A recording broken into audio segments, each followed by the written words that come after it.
Best-selling author, speaker, and coach Byron Katie has been on a mission for over 30 years to teach people how to end their own suffering. As she guides people through the powerful yet simple process of self-inquiry, Katie has supported millions to radically shift their mindsets and their lives. Born out of Katie's own struggle with depression and suffering, the work is a 4-step process that can be used by anyone, no matter what your age. A light-hearted truth seeker, Katie's work will inspire you to shift your ego's gaze from looking outside of yourself, the source of your pain and frustration, and to settle into the knowing that you are the creator of your reality, with ultimate responsibility for how you feel. With the warmth and kindness of a true friend, Katie's work acts as a mirror for us to see who we truly are and how we show up in our relationships. Her work is simple yet requires courage. But my friend, if you will take this journey, you will find a new understanding of who you truly are and a deeper love and connection with yourself and those close to your heart. I wanted to start off, Katie, by talking about emotional triggers in parenting. Mm-hmm. The parent-child relationship can leave us sort of on a swing. We can move in seconds from feeling like our hearts are ready to burst with love. Yeah. Feeling like we can pull our hair out because we've had to say get in the bath 100 times. Yes. So I wanted to start by asking, can you help us understand what lies beneath those emotional triggers and why our kids are so good at pushing our buttons? Well, the short version of that for me, because I have 2 of my granddaughters here for part of the summer, and they're 11 and 12. And so the key for me in answer to that is if I see them the way they are, it doesn't matter. We get along so beautifully and we're so connected. But if I see that old them, that them of the past, it influences the way I see them now. So it's as though I believe that's them now, but it's not. It's a whole different mindset of these beautiful little girls in the moment. So the problem lies with me, not my child. The way I'm perceiving my child is the child I'm going to react to. That's the one I'm reacting out of. The problem is it's not the child standing in front of me. I hope that's not too abstract for people to hear. No. But when we put the past on that child, that's on us. Now, I'm not saying it's wrong. This is about noticing what is so important for us to notice so we can stop blaming the child and look to ourselves. And that's where all change begins. That's where it all happens, because I'm watching in my granddaughters behaviors shift in them that are old. And because I know the difference between this girl and the one I project, because I know the difference, their behavior is changing so radically in my home that it's so beautiful. They're doing things that they didn't even know they could do, like make up their beds in the morning without being told, or just to make up their beds in the morning. And to brush their teeth on time and all these, they're amazing themselves. And really, it's one in particular, because I have her more often than the other to be there with every day, every morning. So much fun, this grandparenting. It's not the way I parented, I can tell you that for sure. It is different. Even with my mom is so much more relaxed with my kids than she ever was with me. That sometimes I say, where have you come from? Yeah, you're not the parent I recognized. No. But I can honestly say my children said that about me. And then when the work found me, the inquiry, when that found me, then, they see me as parenting them the same way I'm grandparenting the children. So we've got a match. So what was old was a match. What is new is a match. That's good. You've said in quite a few of your books, don't believe everything you think. Yes. And I have to say, Katie, before I read that, it never occurred to me that I could question my thoughts. Yes. I just took for granted that somehow my thoughts equaled reality. Yes. And you had to Yes. Isn't that a mind blower? It is mind blowing. It's like, what? You mean everything I think isn't true? It's like we know when we're lying and we feel guilty. But then those times when we're saying things and we're so sure, it's like, oh my gosh, once we begin to think, am I sure? And it's like self-awareness, isn't it? No one has to call on us, and there's no guilt in it. It's just like waking up to reality.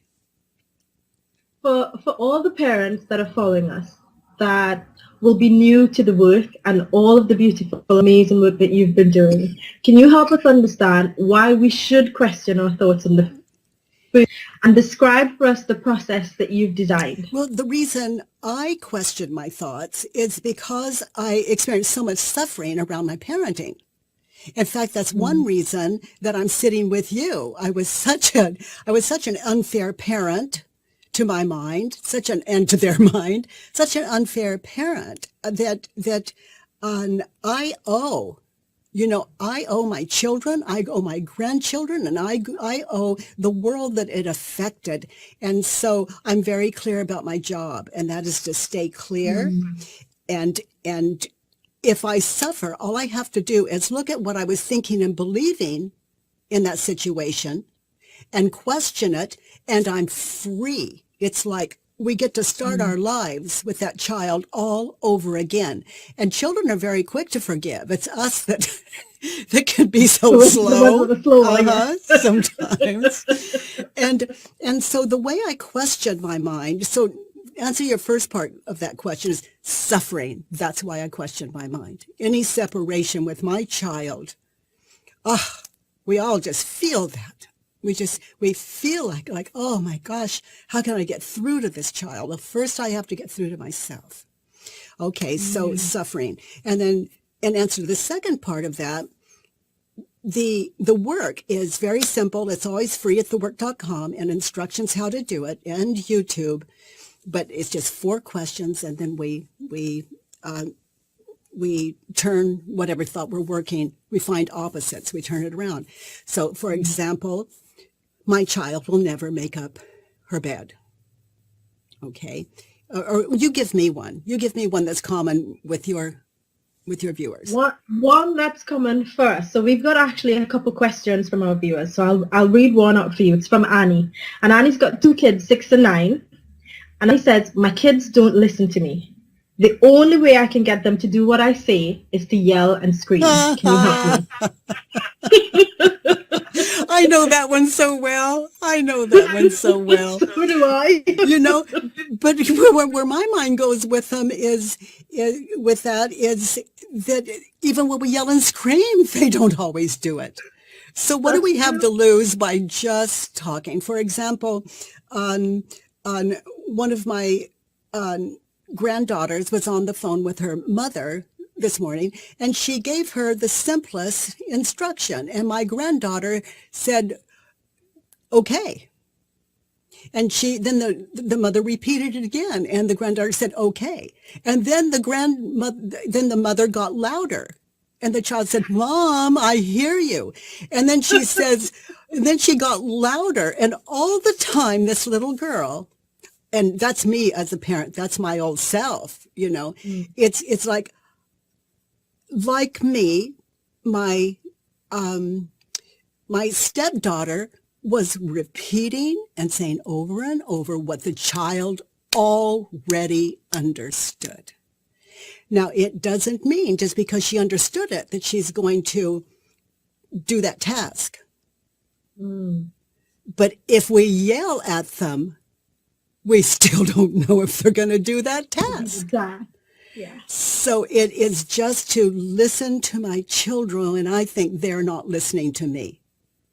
When I think they're not listening to me, am I listening to them? And my granddaughter so clearly said, okay, Mom. But it could be that my daughter-in-law projected, well, I better tell her again because she forgets, her mind gets occupied but the truth is, this little girl did say, okay. And again, she said, okay, Mom. And again, she said, okay, Mom, you don't have to tell me again. Mom, I heard it. And then the mom's getting louder. So I think that's such a good example. And that was just an hour or so ago. But when we're on the other side of it, we can see it so clearly. So now I don't have to think my granddaughter is rude.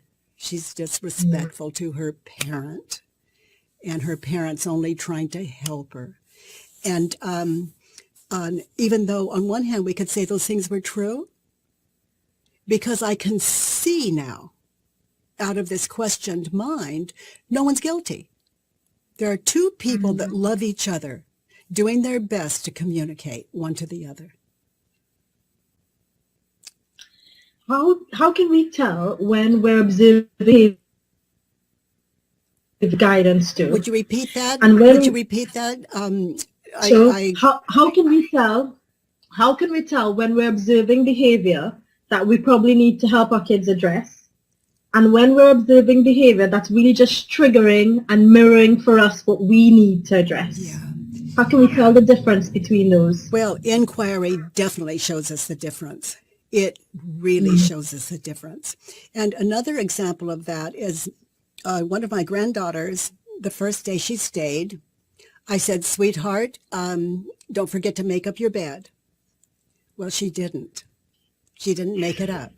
And I thought, well, at that age, I probably wouldn't have either. And I made it up happily for me. I didn't make it up for her because I like the room. Anyway, yep. So these last 3 days, that was a couple of weeks ago, these last 3 days, I get up, I wake her up, I go back into room, her bed's made, everything's folded and put up, her teeth are brushed, she's showered. Not only that, I put out all of her breakfast things. I go back in to clean them up. The kitchen is spotless. And this is, I know. I'm sending my kids to you. I didn't expect any of it. But she heard me say, don't forget to make up your bed. And then when she did, like this morning, for example, I said, sweetheart, your room looks beautiful. And I was amazed. I went in to clean up the kitchen and you had everything put up. And I said, I can't tell you how I appreciate it and how much it helps me. And, which is partly true because I love cleaning up after her. I love it, can't help it. And that's new. I used to think, oh my gosh, they're so messy. I have to clean up after them. When are they ever going to learn? Parenting was a burden for me. And I am so blessed that the way I raised my children, yelling when I wanted them to get something done, for example, but for them to even allow me to keep their children, I mean, that is huge. Oh my gosh, parenting. But first I parented myself. And the way I parented myself was I questioned my thoughts and I lived those turnarounds because it's what I wanted them to live. And I saw that I was a hypocrite. And until I could live what I wanted my children to live, I had no right to criticize them. And it was work. I don't call it this process the work for nothing. These 4 questions and turnarounds. But it requires a lot of courage because if we go back to Annie's question, this was one that I had a couple of years ago, and I did my Judge Your Neighbor worksheet on it. My kids don't listen to me, and in the space of trying to move from an old parenting paradigm to one that's more connected, I found myself doing a bit of a dance. And there are times when I'm easily and happily the very calm, connected mom. And there are times when I feel overwhelmed and overtired and I slip back into those old habits and I yell. Yes. And And in those moments, it's really difficult to remember it isn't about them. It's about me. Yes. The reason I feel like they're not listening is because I'm not listening. Yes. Yes. Yes. And that was very powerful. Yes. Yes. Yes. You put it so simply. That's exactly what I found. That's exactly what I found. So it becomes our practice of listening, and then our children follow. They follow. They just do. As we become aware, they become aware. It just works that way. Yeah. Yeah. I've got one that you feel you need to give guidance, especially around things like education. So I'll give you an example from my own home. My son hates homework. He will do everything in the book, every trick he can Yes. think of to get out of doing his Yes. homework or to do the bare minimum. Yes. And as a mom, I think if you don't do your homework, you will fall behind. And I come with all my fear Yes. and all my worry Yes. to him when it's homework time. Yes. How can I use the work so that I can stay grounded Yes. and stay connected and give guidance where it's actually needed? Okay, so in the moment, we can't be connected, because when we're not connected, we're just out there, and we find ourselves doing, living out those tendencies that we don't like in ourselves, expressing out of those. And so for me, it would be to later, like after he has his little lunch and he's off to school and I have a moment, I would get a Judge Your Neighbor worksheet, and I would close my eyes and be in that situation where I lost my temper with him or where I was frustrated. And I would close my eyes and I would imagine us just the way we were. And then I would begin to identify the thoughts I was thinking in that situation with my child. And the Judge Your Neighbor worksheet it's made for that. So I would just fill it in with those thoughts I was thinking then. And it's so beautiful, Nicole, because the thoughts I was thinking then are the cause of my anger. That was the cause of my anger in that situation. It wasn't my child. It's what I was thinking and believing. So now that I have all those thoughts identified that made me so angry, then I questioned them. The first question is it true? The second question, can I absolutely know that what I'm believing is true? Like he should listen to me. And how do I react when I believe the thought he should listen to me? And then I close my eyes and I witness how I react when I believe that thought, the things I say to him, the fear I experience, the emotions I feel, the feelings, the guilt. And then how do I react when I believe the thought? I see how I raised my voice. I put my hands on my hip. I gave him the look. I threw up my hands. I can see it so clearly how I react when I believe the thought he doesn't listen to me in that situation. And then I witnessing the same thing, seeing my child there in that same situation, that fourth and last question, who would I be without the thought he doesn't listen to me? And that's exactly what I got to see with my granddaughter this morning, dealing with her mother's projections onto her. It's so beautiful. We get to see our child and immediately we're connected. He doesn't listen to me, then we turn it around to opposite. I don't listen to me. I was treating him in a manner that was hurtful. I felt guilty. I don't listen to me. I wasn't listening to the things I was saying. I just kept on talking to him in that manner. And then I experienced that. And sometimes a lot of tears come with it because really we're meditating on a moment in time. That's what these questions and turnarounds are. So then another turnaround, another opposite. He doesn't listen to me. Okay, what's an opposite? Another opposite. He does listen to me. And then we just get quiet and we look at that situation and we can it will show us always in my experience, something different. He heard me. He's not deaf. He's not mute. He was responding to everything I said. He heard me. I wasn't listening. He said, Mom, I hear you. It's like, no, you don't. I mean, we get to see how crazy we are, and we get to see the cause of our suffering and disconnect with our children, how that's done specifically.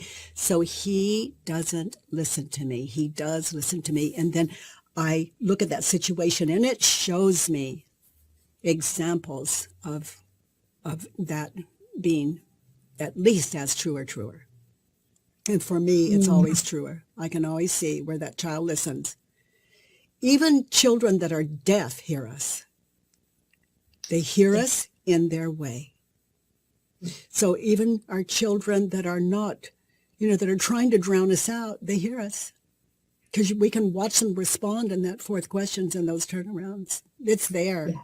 And so we become very aware of the signals that our child is putting out to us, and it wakes us up to ourselves. So he doesn't listen to me. Another turnaround. I don't listen to me.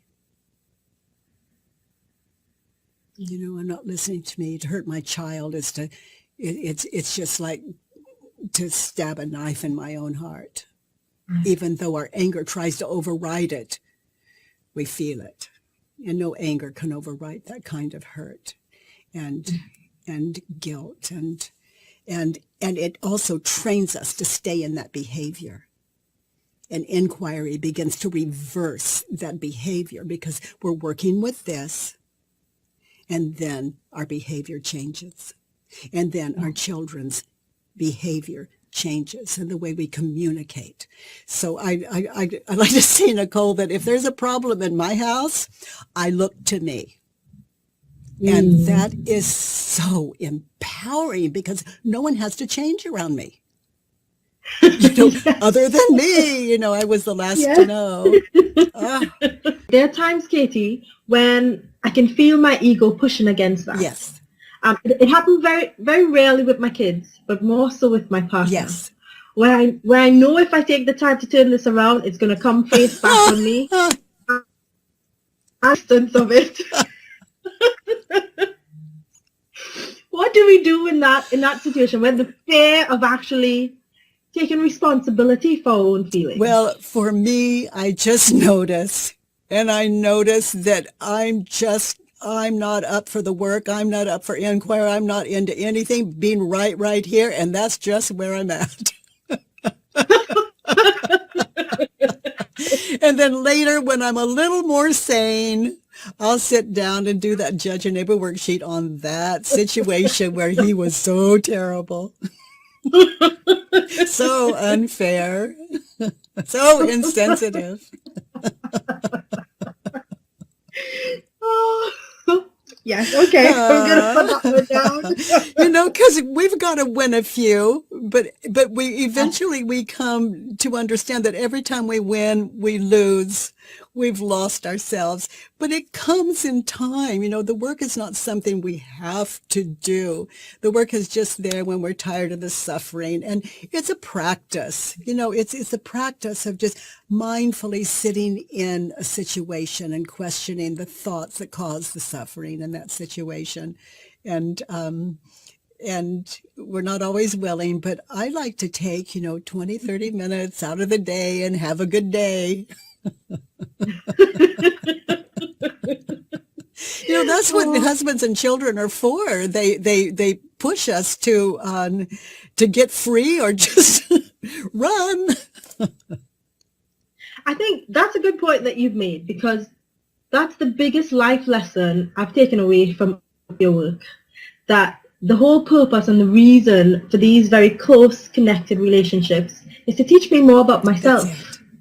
They stand up and they show me where I need to grow. Yes. And when I own that, it does become less about who's driving me mad and who makes It just becomes so fascinating to see how we ourselves see the world and our family members and how crazy we can be, and the guilt begins to leave when we even see ourselves. Oh, that I was crazy in that moment, and we begin to experience a lightheartedness about it because it's such a relief to know it's not our child or our husband that is the cause of our suffering, but what we were thinking and believing, what we were attached to believing.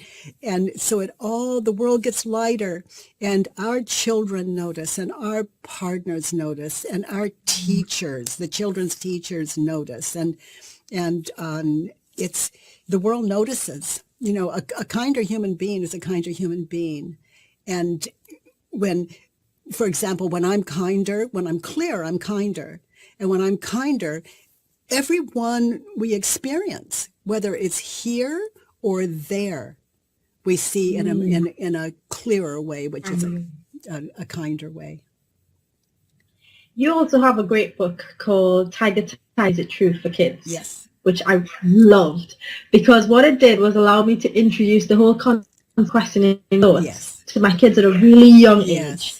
And the story was so beautiful that they resonated with it instantly. So I'm so happy to hear that.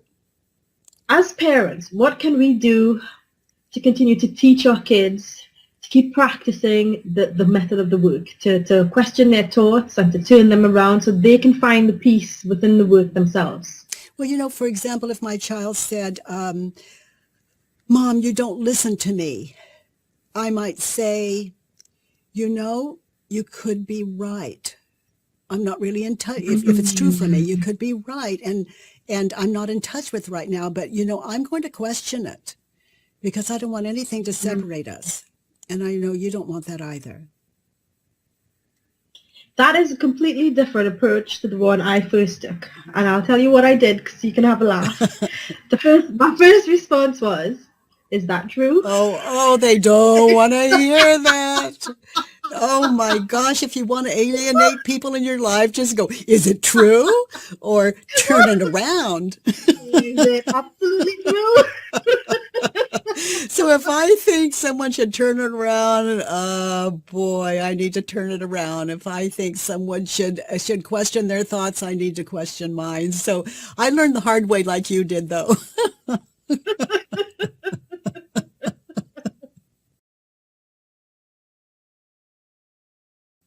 We talked earlier about the two sorts of parenting paradigms that a lot of us are floating in the middle of. And for me, the issue is that my subconscious, while I'm still working on it, is still steeped in those limiting beliefs of the old parenting paradigm. Yes. And sometimes I can find myself swinging like this and getting heavy with the guilt that, oh, I've flipped again. Yes.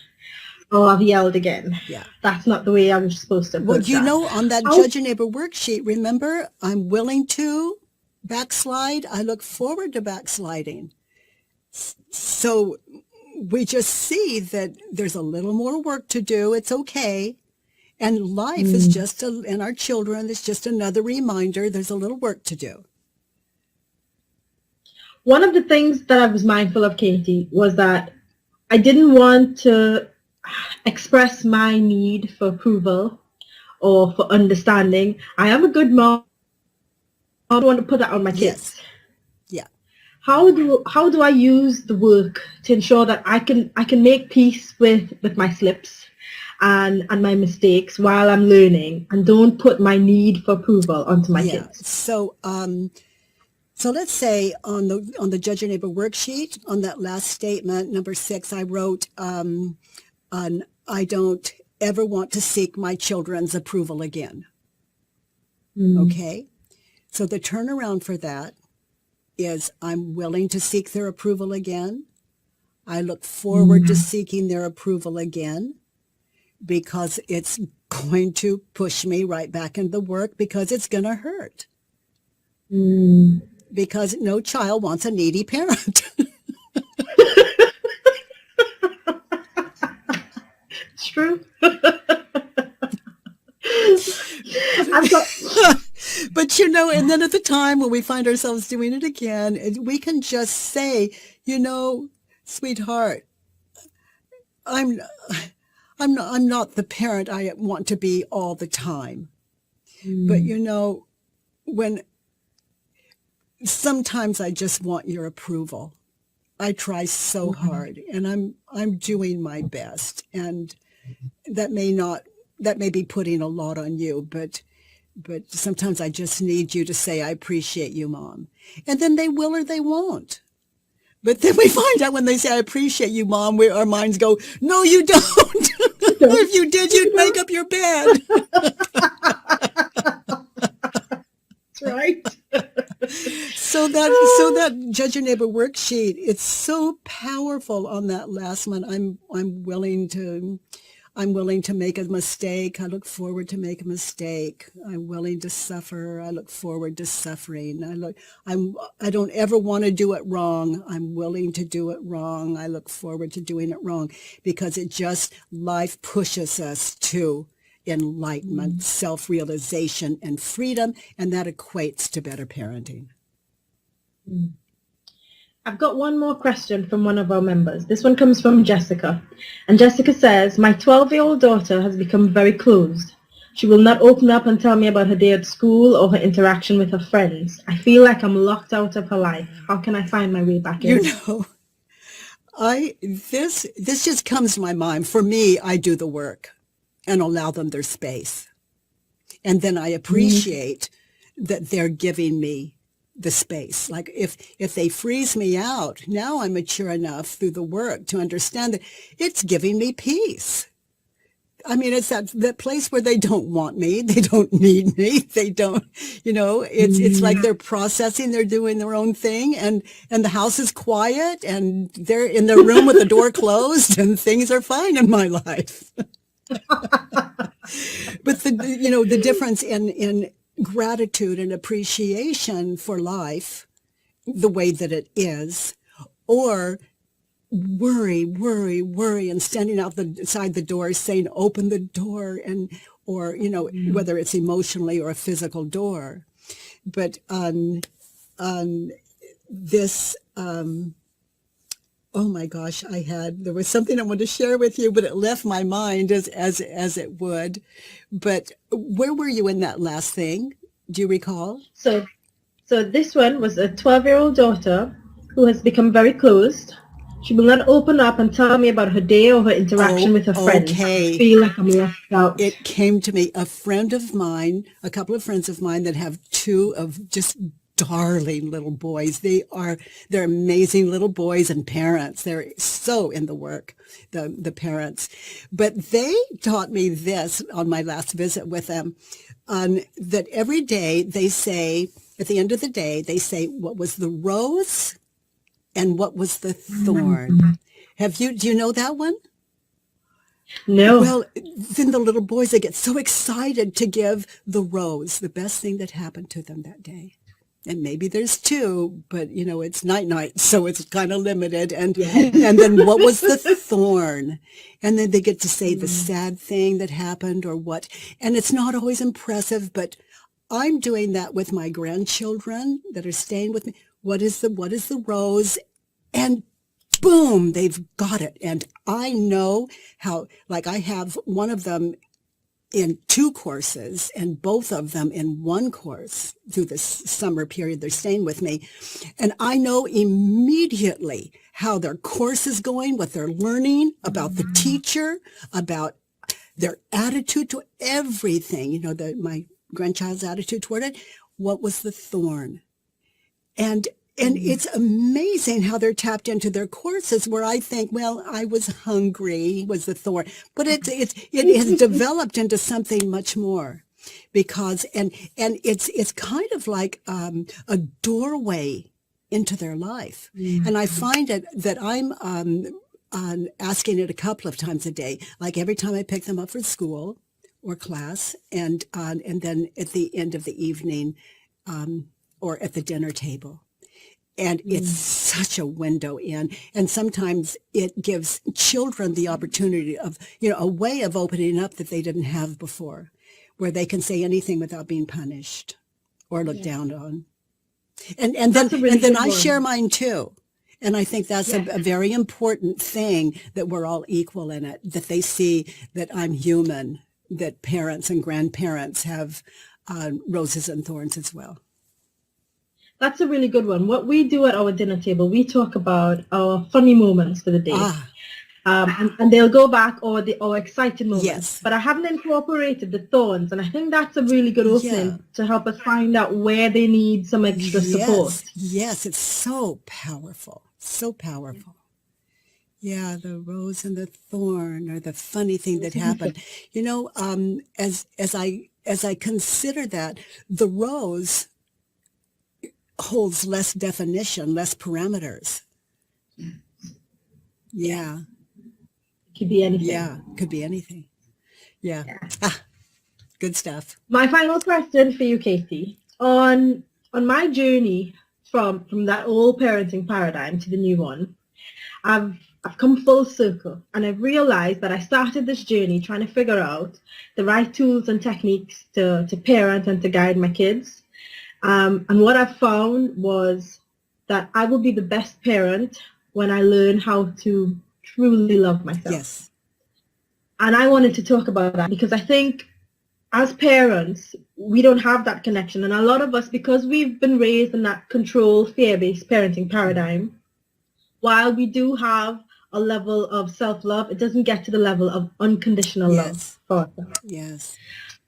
How can we use the work to identify the areas that we need to grow? Because this was the hardest thing for me. Because if you asked me if I loved myself, I would say, of course I love myself. And it was difficult to figure out the specific areas, and it's a painful journey of where I needed to grow and where I needed to give myself more love. Yes.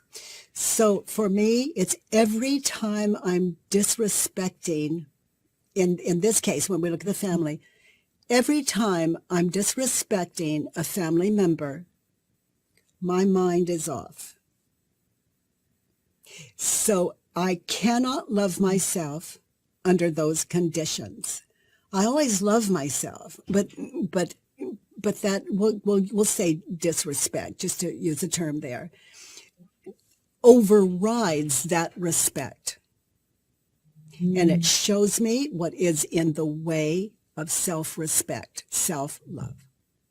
So when I do a worksheet on a situation with my child, let's say the homework, and I work through that worksheet and I turn it around and I begin to live what I find in the wants, needs, and shoulds. It just becomes natural. But when I do the work, then I love myself every time. That enlightenment shows up when I'm communicating with a family member. Every time. And I love myself. I don't even have to think it. I'm just oozing. And it's reciprocated. It's just, and even if my child were to say, Mom, I don't like you, my mind goes, well, how could he like me? If I believed what he was thinking and believing, I wouldn't like me either. How could he? But so I don't take on what he was believing as though it were mine.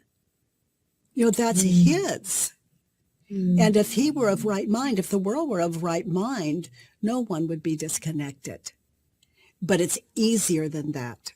If you are connected, the whole world's connected, because you wouldn't be able to perceive anything else. And that's when you've got it, because that's what's really going on.